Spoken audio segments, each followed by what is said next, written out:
Thanks for coming. Yeah. I just received the results of your random drug test from the medical review officer, and it was verified positive for marijuana.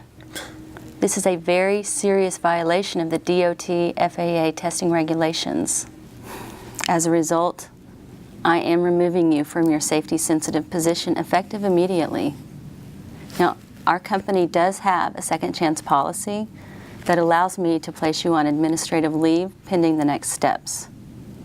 Do you understand what I'm telling you? Yeah, but you've known me for years. I don't have a drug problem. This was just a one-time mistake. That may be, but your drug use poses a safety threat that no one can afford. We cannot return you to work until you successfully complete the return to duty process. The first step in the process is for you to talk to a substance abuse professional. Are you willing to go through these necessary steps to get back to work? I guess so.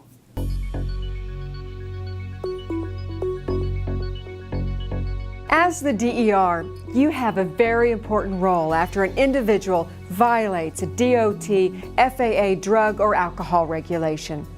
Once you receive a positive test result or a notice of alcohol violation or even learn that an employee has refused to test, you must take necessary steps to remove that employee from their safety-sensitive position and provide them with a list of one or more DOT-qualified substance abuse professionals.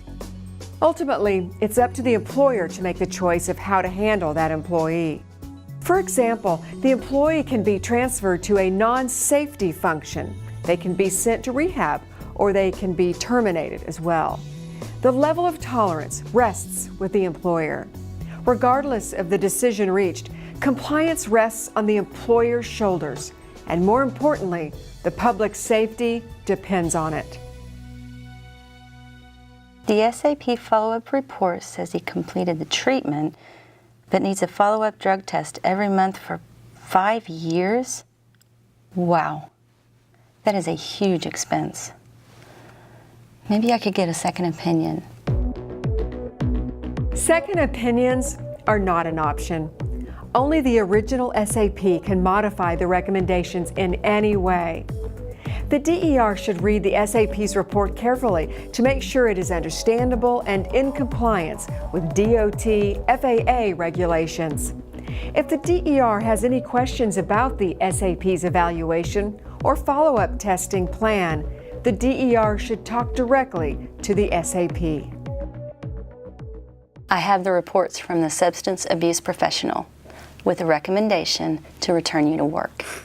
But before I can authorize that, you must take a return to duty drug test, and that test result must be negative. Okay. Once we have the negative test result and you're back performing safety-sensitive functions, I'll initiate the SAP's follow-up drug testing plan. Just be aware that follow-up testing will continue for 5 years. You need to know that both return to duty and all follow-up testing will be conducted under direct observation. Any questions? Yeah. How soon can I get back to work? As soon as I have your negative test result. How about we go and get that scheduled for this afternoon? Oh, yes. I appreciate the second chance. I won't let you down. All right, great. Both the initial and follow-up SAP evaluations are required prior to conducting a return to duty test.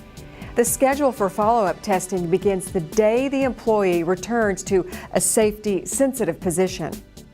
Remember, as a DER, the return to duty test and follow-up test must be administered under direct observation.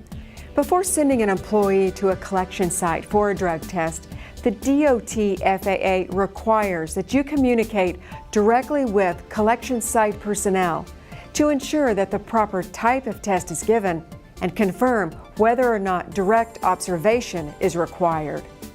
When an employee returns from testing, it's a best practice to promptly ask the employee directly how their collection was handled.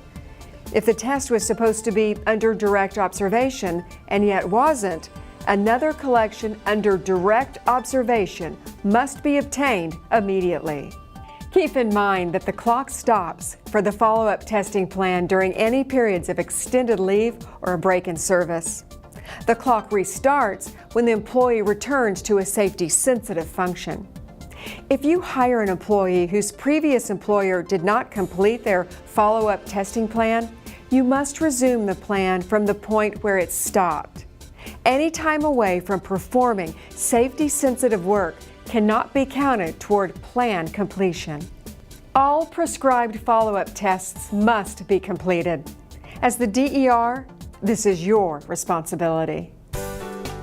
Familiarize yourself with the DOT FAA's drug and alcohol testing regulations. Visit faa.gov/go/drug abatement to learn more best practices. If you have a unique problem or situation or need clarification on how to comply, please contact the FAA's Drug Abatement Office for assistance. As a designated employer representative, you are responsible for keeping your company in compliance. The result? The skies are safer when you do everything right.